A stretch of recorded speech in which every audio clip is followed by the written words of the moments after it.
হাসপাতালের ছাদেই চাষ হচ্ছিল গাঁজা গাছের।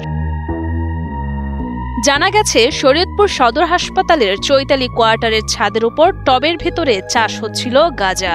এমন খবরে সাংবাদিক সেখানে গেলে হাসপাতাল কোয়ার্টারে থাকা সহকারী ডোম বিজয় টব থেকে গাছ উপড়ে ফেলে দেন এবং চেষ্টা করেন পালানোরও। পরবর্তীতে বিজয় পালাতে ব্যর্থ হলে তার কাছ থেকে জানা যায়, প্রায় সময় তিনি গাঁজা সেবন করলেও গাঁজা গাছের ব্যাপারে কিছুই জানেন না। এখন বেশি কেমনে পড়ছে জানি না। গেন্দা ফুলের গাছ হয়েছে আমিও চিনতে পারি না।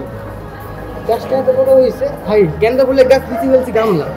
গেন্দা ফুলের গাছ কেমনে হয়ে গেছে কেমনে করবো ভাই? আমি বুঝতে পারিনি ভাই। আমি বুঝতে পারি আমার তো জানে পানি নাই ভাই। আমি বুঝতে পারিনি।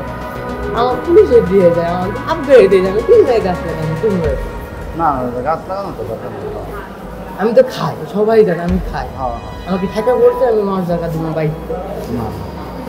আমার ক্ষমতা ঘুরে ভিতরে আমার বাইরে কোনো ক্ষমতা আছে? বাইরে তো আমার মেরে ফেলে দিব।